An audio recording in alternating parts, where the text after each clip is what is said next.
देखिए आज का जो चैप्टर है हमारा वो है घन और घनाभ। घन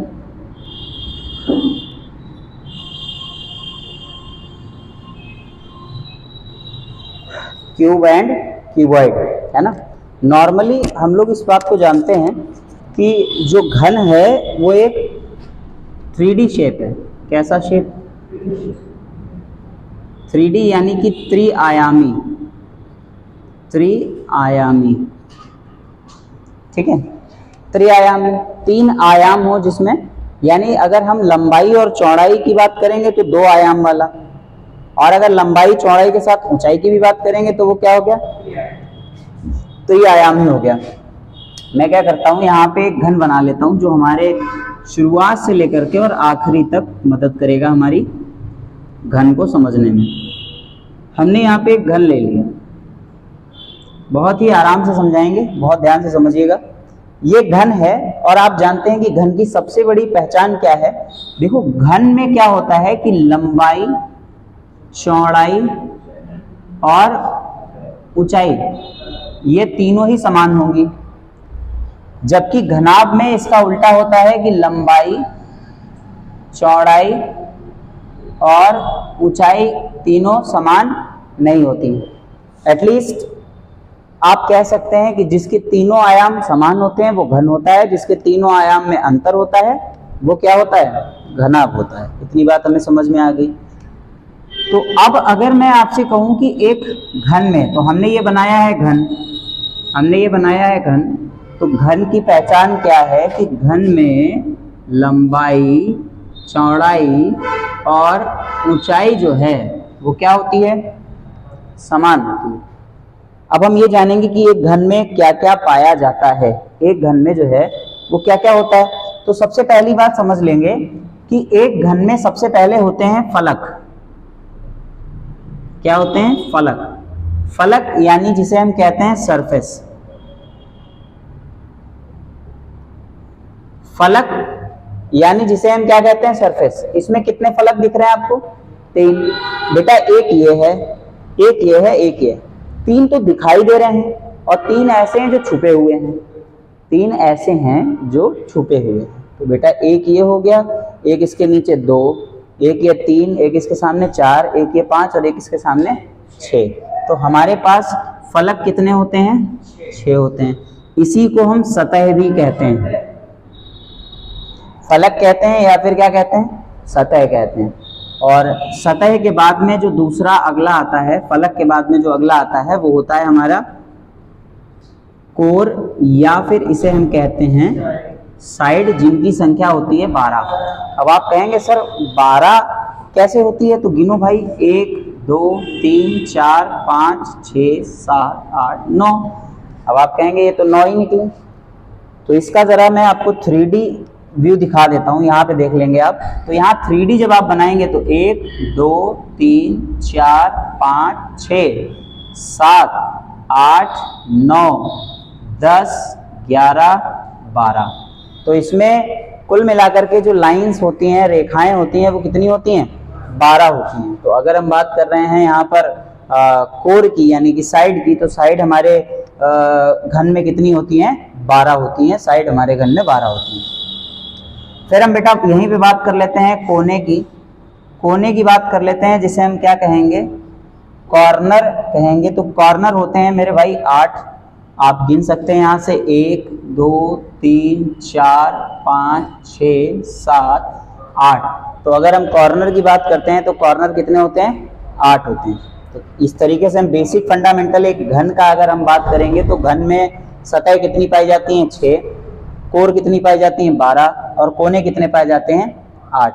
और हम जानते हैं कि घन की लंबाई, चौड़ाई और ऊंचाई समान होती है। घन एक 3D शेप होता है। पूछा जाता है आपसे कि जो घन है वो किस टाइप का शेप है, 2D है, 3D है, तो आप कह देंगे कि सर 3D है, जिसकी लंबाई, चौड़ाई, ऊंचाई क्या होते हैं?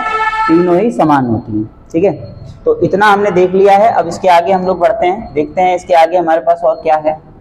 इसे मिटा देंगे, ठीक है। घन और घनाभ की क्लास है ये। तो इसमें अब सबसे पहले हम लोग जान लेंगे कि इसमें सवाल जो होता है वो किस टाइप से आता है और क्या क्या आपसे पूछा जा सकता है। तो मेरी बात बहुत ध्यान से समझेंगे किसी भी घन से रिलेटेड जो क्वेश्चन आपके में बनते हैं वो कॉन्सेप्चुअल क्वेश्चन होते हैं दो तरीके के। पहला टाइप होता है टाइप वन होता है जिसमें एक बड़े घन को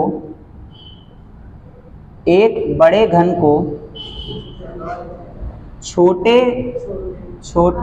एवं बिल्कुल नहीं दिखाई दे रहा है, चलिए कोई दिक्कत नहीं, नीचे कर लेते हैं। टाइप 1 है एक, अब दिख रहा है, बड़े घन को छोटे एवं बराबर घनों में काटा, अब दिख रहा होगा, एक बड़े घन को छोटे एवं बराबर घनों में काटा जाए। दूसरा टाइप होता है कि छोटे एवं बराबर घनों को मिलाकर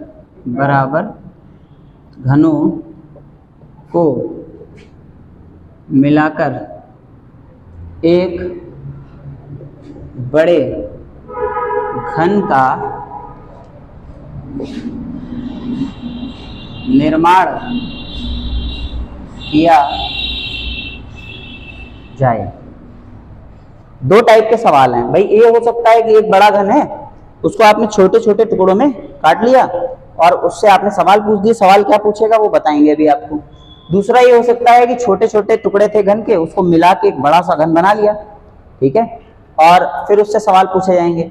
और इसमें भी दो वेरिएंट्स होते हैं, एक होता है कलरलेस और एक होता है कलर्ड। तो इनमें भी फर्क है। जैसे कलरलेस यानी कि उस पर कोई रंग ना रंगा जाए, और रंगा भी गया है तो सिंगल कलर से कलर किया जाए। कलर्ड होता है जिसमें कई सारे रंगों का प्रयोग कर देते हैं, बाहर से इसको लाल पीला हरा रंग देंगे, कहेंगे बताओ आंसर। वो सवाल थोड़े से कठिन होते हैं, धीरे धीरे हम उनको भी देखेंगे, लेकिन फिलहाल हम आज की क्लास में कलरलेस वाले का कॉन्सेप्ट पढ़ने वाले हैं और इन दो से किस टाइप से सवाल बनता है ये हम पढ़ने वाले हैं, ठीक है। तो हम सबसे पहले आपको समझाता हूं मैं कि घन है क्या, एक्चुअली घन में सवाल बनता कैसे। मैं आपको एक बहुत ही छोटा सा एग्जांपल देता हूं। एग्जांपल ऑफ केक, यानी कि जो केक का उदाहरण है वो हमारे लिए सबसे बेस्ट है घन को समझने के लिए। हम क्या करते हैं, हमें केक बनाना है हमें, तो हमने क्या किया, हमने व्हाइट कलर की एक ब्रेड ली, ठीक है, व्हाइट कलर की ब्रेड ली। तो वो ब्रेड व्हाइट कलर की ऐसी होगी, बिल्कुल क्यूब शेप में होगी इस तरीके से। फिर हमने उस व्हाइट कलर की ब्रेड को क्या किया, 6 की 6 सतह से रेड कलर की क्रीम लगा दी उसमें, ठीक है। पहले हमने क्या किया, पहले हमने व्हाइट कलर की ब्रेड ली, ब्रेड लेकर के उसमें हमने सारी की सारी सतह पे रेड कलर की क्या कर दी, क्रीम लगा दी, रेड कलर की क्या कर दी, क्रीम लगा दी। तो जब हमने रेड कलर की क्रीम लगाई तो बेटा ये जो केक है, अब आपको पहले सफेद दिख रहा था, लेकिन अब ये कैसा दिखेगा, लाल दिखेगा। तो हम इसको काटते हैं, चूंकि हम जानते हैं कि घन में लंबाई चौड़ाई ऊंचाई तीनों क्या होते हैं, समान होती हैं, और अगर तीनों समान होती है तो समान कटेगा। मान लो अगर आपने 2 बार चाकू से इसको ऐसे काटा, 3 बार काटते हैं, थोड़ा इजी अच्छा लगता है, 3 बार हमने इसको काटा ऐसे, ठीक भाई, और फिर हमने इसको भी इधर से 3 बार काटा, 1 2 और 1 ये 3, फिर इधर से 3 बार काटा, 1 2 और ये 3। तो जब ये इस तरीके की कटिंग आपके सामने आ जाएगी, ये ऐसे कट गया। अब भाई केक हमने बनाया, उस पर रेड कलर की क्रीम भी लगा ली। अब बारी है इस केक को डिस्ट्रीब्यूट करने की, यानी कि बांटने की। तो जब इसको बांटने की बारी आती है तो हम इसमें क्या करते हैं, हम एक साइड से बांटना शुरू करते हैं। तो हम सबसे पहले ये कॉर्नर वाला पीस उठाएंगे, यहाँ देख रहे हो आप, यहाँ पे ये कॉर्नर ही तो था ये। हमने सबसे पहले कॉर्नर वाला पीस उठाया तो क्या देखा कि इसकी 3 जो सतह हैं ये रेड कलर हैं, और जब आप इसको ऐसे उठा लोगे इनसाइड बैक साइड से देखोगे तो वो व्हाइट कलर की होंगी। तो इसी को हम कहते हैं उन घनों की संख्या बताइए। भाई एक बड़ा घन था, उसको हमने छोटे टुकड़ों में काटा, फिर आपसे पूछेगा उन घनों की संख्या बताइए जिनकी 3 सतह या 3 फलक दिखाई दे रहे हैं। तो बेटा पहला फॉर्मूला या पहला कॉन्सेप्ट होता है 3 सतह या 3 फलक का। तो 3 सतह दिखाई दें या 3 फलक दिखाई दें तो इसे हम क्या कहते हैं? इन्हें हम बोलते हैं शीर्ष घन। क्यों? क्योंकि ये कोने पर होते हैं और कोने को शीर्ष कहा जाता है। तो इसीलिए 3 सतह वालों को हम कहते हैं, क्या कहते हैं? शीर्ष घन। और इनकी संख्या हमेशा जब तक रंगा ना जाए तब तक कितनी रहेगी? 8। 1 2, क्योंकि कोने कितने होते हैं? 8। 3 4 5 6, एक उधर होगा 7 और एक ये 8। तो इनकी संख्या कितनी होगी? 8। तो मैंने आपको समझा दिया कि 3 फलक या 3 सतह वाले घनों को हम क्या कहते हैं? शीर्ष घन कहते हैं। इनकी संख्या कितनी होती है? 8 होती है भाई। तो यहाँ से आपने इसको सब कहा कि सर इसको रंगी लो, ज्यादा अच्छा है। तो ये सारे के सारे जो शीर्ष घन वाली प्रजाति के हैं, ये पास से ये घन जो है वो पूरी तरह से अलग हो जाएंगे। ठीक है, तो अब आप देख सकते हो आपके सामने जो किनारे किनारे 3 सतह वाले थे वो सारे के सारे डिस्पैच हो गए। अब बचे आपके, उनका हिसाब कर लेंगे हम। अब हमने क्या कहा? हमने कहा कि भाई ये क्या है बताओ? बताया था अभी आपको या नहीं बताया था? ये क्या है? कोर है। ये क्या है? ये कोर। और इस कोर पे कितने घन है? 1 2 3 4। कितने घन है? 4। तो एक बात मैं लिख देता हूं यहाँ पे, कहीं यहीं लिख देते हैं, इधर दिख रहा होगा आपको, कि अगर आपसे कहे कि एक कोर पर घनों की संख्या बराबर क्या होता है, तो आप कहेंगे n होता है। उल्टा पढ़े अगर कि n बराबर क्या होता है, तो एक कोर पर घनों की संख्या, मान लो यहां कितने हैं? 1 2 3 4 हैं, 4 हैं, तो आप कहेंगे n बराबर कितना है?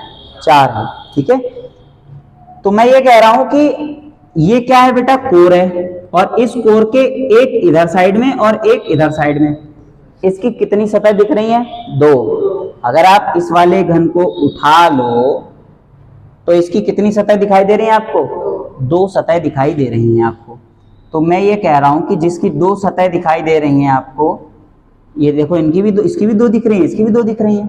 तो यहां लिख लेते हैं हम कि भैया जिनकी 2 सतह दिखें उन्हें हम क्या कहते हैं? तो बेटा ये शीर्ष घनों के बीच में होते हैं, मध्य में होते हैं। कहाँ होते हैं? मध्य में, इसलिए इन्हें कहा जाता है मध्य घन। क्या कहा जाता है? मध्य घन। और इसकी वैल्यू जानते हो क्या आती है? आपसे कहा था मैंने, ये क्या है? ये n है, लेकिन n में से हर बार 2 कट जाएगा, एक ये वाला शीर्ष घन और एक ये वाला शीर्ष घन। तो ये जो 2 है वो इसमें से हर बार माइनस हो जाएगा। बेटा सीधे बैठो वरना सो जाओगी तुम। बैठे बैठे थक गई? अच्छा, पानी वानी पी लो। ऐसे बैठोगी पक्का सो जाओगी। एक तो चैप्टर ऐसा है कि अगर कहीं पे से भी छूट गया जरा सा तो गया, है ना। और ऊपर से आप ऐसे करके बैठे हो, ऐसे बैठ के थक गई, खड़े होके पढ़िए, लेकिन ऐसे मत बैठिए। इससे नींद आ रही है आपको बहुत तेज, आ रही नहीं आ रही? अब मम्मी कसम खिलाएंगे, झूठ मत बोलना। आ जाती लेकिन,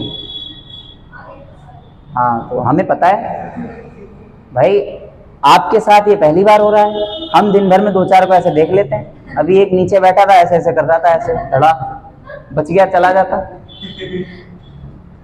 तो अगर आपसे कहा गया था कि 2 सतह वाले, तो आप कहोगे सर 2 सतह वाले घनों को हम क्या कहते हैं? मध्य घन कहते हैं। और आपने कहा सर ये n नहीं है, ये क्या है? n-2, क्योंकि 2 निकालने हैं हर बार। तो अब जहां पे भी आपको n लेना होगा, इनके परिप्रेक्ष्य में साइड पूछे कि साइड का मान बताओ, तो आप कहोगे सर n-2। तो बेटा हमने कहा कि ठीक है n-2। और बच्चे एक बात बताओ कि मध्य घन साइड पे पाया जाता है, साइड होती कितनी है? 12। तो n-2 की गुणा किससे करी जाती है? 12 से। ये क्या है? कोर। लिख देता हूं यहाँ पे, ये क्या है? कोर। इसे कोर कहते हैं। ठीक भाई, तो ऐसे ही मैंने 2 घन वाले सारे पॉइंट आउट कर लिए। ये भी 2 घन, मतलब 2 फलक, ये भी 2 फलक, 2 फलक, 2 फलक, ये सारे के सारे जो हैं बच्चा, ये 2 फलक वाली प्रजाति के घनों की श्रृंखला है। सारे मैंने मार्क कर लिए। अब जो मेरे पास बचे हैं, देखो ध्यान से, इसका एक फलक दिख रहा है, एक फलक, एक फलक, एक फलक, एक फलक, एक फलक, एक फलक, एक फलक, एक एक एक एक, इन सबके एक एक फलक दिखाई दे रहे हैं। मुझे एक बात बताना, मैंने आपसे कहा दो फलक, मैंने आपसे कहा दो फलक, मान लीजिए ये मेरे पास है, मैंने कहा आपसे दो फलक, आपने कहा सर दो फलक वाले कहाँ पाए जाएंगे? कोर पे, कोर पे। लेकिन अगर मैंने आपसे कहा तीन फलक, तो आपने कहा सर एक दो तीन, तीन फलक वाले कहाँ पाए जाएंगे? कोने पे। लेकिन मैं आपसे कहूं कि एक फलक, तो आप कहेंगे सर एक फलक वाले तो सिर्फ यहीं पे पॉसिबल हैं, यहाँ पे ऐसे निकाल लो तो एक फलक निकल आएगा। इस तरीके, मान लो यही एक घन होता, इधर से देखने पे देखो एक ही दिख रहा है, हाँ या ना? एक ही दिख रहा है, तो इसलिए कहेंगे एक फलक। अगर कोने से देखोगे तो ये दिखेगा, ये दिखेगा और ये भी दिखेगा, तो ये तीन फलक है ना। और अगर ऐसे देखोगे, ऐसे पकड़ के निकालें, देखो एक एक दो ही में पकड़ में आ रहा है भाई, ऐसे मैं देखो लगाऊंगा उंगली तो दो में लगा पाऊंगा, इधर से लगाऊंगा तो तीन में लगा पाऊंगा। क्या देखो इसमें तीन उंगली लगा सकते हो? नहीं, दो की जरूरत है, दो की जरूरत है। तो ये जो निकलेगा वो मध्यघन, यहाँ तीन लगा सकते हैं तो कोने से निकलेगा वो शीर्षघन। और अगर यहां से, तो यहाँ तो एक ही उंगली लगेगी, लगाने को तो पांचों लगा दो, तुम खुद ही बैठ जाओ इस पे, बताओ भैया, लेकिन लगेगी तो एक ही है। हाँ, तो बस ये एक फलक। तो एक फलक वाले जो घन है वो कहाँ पाए जाते हैं? केंद्र में। कहाँ पाए जाते हैं? केंद्र में, सरफेस पे। सरफेस मतलब सतह, और सतह का होता है क्षेत्रफल, और इसकी सतह होती है वर्गाकार, तो लंबाई गुणे चौड़ाई, या फिर भुजा गुणे भुजा। और भुजा का मान क्या होता है? n-2। तो आप लिखोगे कि सर एक सतह वाले घनों को हम कहते हैं केंद्रीय घन, और n-2 का होल स्क्वायर। क्यों? क्योंकि आप जानते हैं भुजा गुणे भुजा क्या होता है? भुजा गुणे भुजा, तो भुजा का स्क्वायर और गुणे 6। क्यों? क्योंकि एक सतह पे अगर भुजा का स्क्वायर यानी n-2 का स्क्वायर है, तो फिर ऐसी 6 सतह पर n-2 का होल स्क्वायर गुणे 6 होगा। बात समझ गए? तो ये तीन फॉर्मूले हो गए आपके। अब आप कहोगे सर सवाल खत्म, बचे ही नहीं घन ना? बचे हैं भी। कैसे बचे हैं भाई? आपने तो ऊपर ऊपर का काम खत्म कर लिया है ना। ये तो वही हाल हो गया कि एक नारियल लीजिए आप, और नारियल में ऊपर ऊपर का कवर निकाल लिया आपने, अंदर जो सफेद सफेद वाला है वो तो बचा ही है अभी, जहां पानी भरा होता है। नारियल नहीं, कच्चा नारियल तो जानते होंगे, हाँ, तो उसमें बाहर बाहर का तो निकाल लिया आपने, अभी अंदर तो बचा है। अंदर अंदर क्या है? तो बेटा देखो, इसमें आपने एक घन ऊपर से उठा लिया, 1 2 3 4, 4 मंजिल की बिल्डिंग थी है, एक ऊपर से निकाल लिया, एक नीचे से, तब भी बीच में 2 बचे होंगे। और वो ऐसे घन हैं जिन पे जो आपने लाल रंग की क्रीम चढ़ाई थी वो पहुंची नहीं वहां तक, क्योंकि मान लो एक ये रूम है, इसमें आप बाहर बाहर से लाल लाल कर दो, तो क्या इस रूम के अंदर जो हम लोग हैं, हम लोगों तक लाल रंग की क्रीम पहुंची होगी? नहीं। तो ऐसे घन जिनकी एक भी सतह ना दिखे, क्या लिखेंगे? एक भी सतह ना दिखे, इन्हें कहा जाता है अंतः केंद्रीय घन। क्या कहते हैं? अंतः केंद्रीय घन। यानी इसका कॉन्सेप्ट होता है n-2 का होल क्यूब। अब आप कहेंगे कि क्यूब क्यों? क्योंकि मैंने कहा ना हम लोग अंदर हैं, अंदर मतलब वॉल्यूम में है, वॉल्यूम लंबाई गुणे चौड़ाई गुणे ऊंचाई, तो n-2 का होल क्यूब, दैट्स इट। अब कुछ जनरल फॉर्मूले हैं वो मैं बता देता हूं। अगर इसमें आपसे कभी पूछ दे कि बताओ कुल घनों की संख्या क्या है, तो कुल घनों की संख्या बेटा पूछ दे अगर, तो क्या होगा? n का क्यूब। अब आप कहोगे गुरुजी यहाँ का है, आपने n-2 का क्यूब नहीं किया, तो मैं ये कहूंगा कि इसलिए नहीं किया मेरे भाई, क्योंकि हमें पता है कि कुल घन निकालने हैं तो सिंपल सा, जब ईंटें गिनते थे ना, अपने यहाँ ईंटें आती थी, तो हम ऐसे गिनते थे 1 2 3 4 और 1 2 3 4 और 1 2 3 4, 4 चौक 16 चौक 64, यानी लंबाई चौड़ाई ऊंचाई में गिन लेते। तो यही बन गया n गुणे n गुणे n, यानी n का होल क्यूब। तो ये हो गया कुल घनों की संख्या। अभी कुछ चीजें रह गई हैं तो इसको थोड़ा सा मिटा लें ऊपर, ताकि हम और चीजें लिख सकें यहाँ पे, ठीक है। बाकी ये नोट कर लीजिए, निर्माण किया जाए, इसको भी हटा देते हैं, ठीक है। तो यहाँ से हमने क्या करना है, अब आपसे पूछा जाएगा कि भाई कभी पूछ दे बार बार n n n चिल्ला रहा है, तो n बराबर आएगा, पहला आएगा बड़े घन की भुजा, मैंने कहा था दो तरीके से सवाल आएंगे कि एक 64 सेंटीमीटर आकार के बड़े घन को 4 सेंटीमीटर आकार के छोटे छोटे घनों में काटा जाता है, ऐसा बनेगा। तो बड़े घन की भुजा और बटे में क्या आएगा, छोटे घन की भुजा। क्या आएगा, छोटे घन की भुजा। ये n बराबर हो जाएगा। दूसरा n बराबर क्या होगा, अंडर क्यूब छोटे छोटे एवं बराबर घनों की संख्या। क्या होगा, छोटे छोटे एवं बराबर घनों की संख्या, इसे कहते हैं हम n। अब आप कह रहे होंगे ये n क्यूब क्या, मतलब अंडर क्यूब क्या है। n बराबर मैंने लिखा है अंडर क्यूब। तो बेटा अंडर रूट और अंडर क्यूब आप जानते हैं।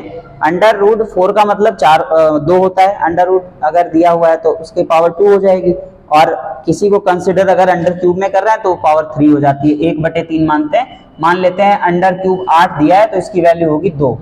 अंडर रूट 4 दिया है तो इसकी वैल्यू होगी 2। ठीक है, दोनों समझ लीजिए। उसका मतलब उसकी घात 3 होता है, इसका मतलब 2 होता है अंडर रूट का मतलब। तो ये आपके फॉर्मूले थे। यहाँ कुछ मैं बेसिक अप्रोचेस बता रहा हूँ आपको, 3-4, पहले इसको देख लो, एक बार रिवीजन कर लेते हैं हम लोग। अगर कहा जाए 3 घन 3 सतह तो आप कहेंगे 8। अगर कहा जाए 2 सतह आप कहेंगे मध्य घन n-2 × 12। एक सतह का ये होता है, एक भी सतह ना दिखे उसका ये होता है। ठीक है, अब इसको याद कैसे रखना है, पकड़ना कैसे है, ये चीज बहुत इंपॉर्टेंट है। ये चीज आपको पता होनी चाहिए। अगर नहीं पता है तो फिर बहुत ज्यादा दिक्कत जाने वाली है भाई। ठीक है, इसे भी मिटा देते हैं, दूसरा बनाएंगे एकदम नया नया सा। चलो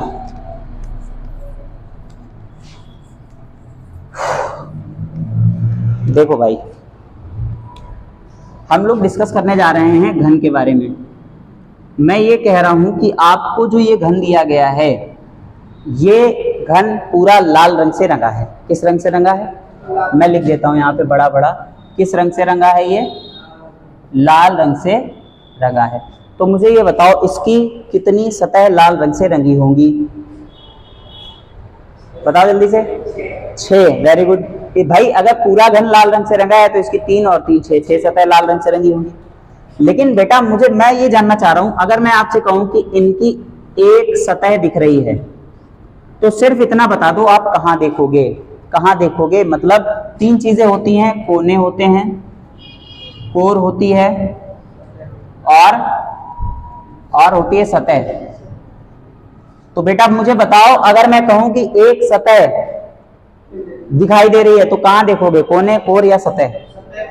सतह पे देखोगे। सतह कितनी होती हैं, सतह कितनी होती हैं, 6। और मैंने बताया था सतह का फॉर्मूला क्या होता है, सतह का जो क्षेत्रफल होगा वो क्या होगा, क्या होगा, n-2 का स्क्वायर। क्या होगा, n-2 का स्क्वायर, और मल्टीप्लाई किससे होगा, 6 से। अगर मैं आपसे कहूं कि 2 सतह दिख रही हैं तो तुरंत दिमाग लगाओ और फटाफट बता दो मुझे कि अगर 2 सतह कह रहा है तो कहां देखेंगे, कोने देखेंगे, कोर देखेंगे, सतह देखेंगे, कोर देखेंगे। क्या देखेंगे, कोर। और कोर के एक इधर एक इधर। तो कोर कितनी होती हैं, कोर कितनी होती हैं, 12। कोर कितनी होती हैं, 12। और हमें पता है एक कोर की वैल्यू n-2। एक कोर की वैल्यू, तो यही कॉन्सेप्ट होता है 2 सतह वाले का। तीसरा मैंने कहा भाई 3 सतह है तो आप कोने देखेंगे, कोने कितने होते हैं, हो गया। ये फॉर्मूले हैं। अगर मैं कहूं आपसे कि एक भी सतह नहीं दिख रही है, एक भी नहीं, तो आप कहेंगे सर इसका फॉर्मूला आपने बता रखा हमको n-2 का होल क्यूब होगा।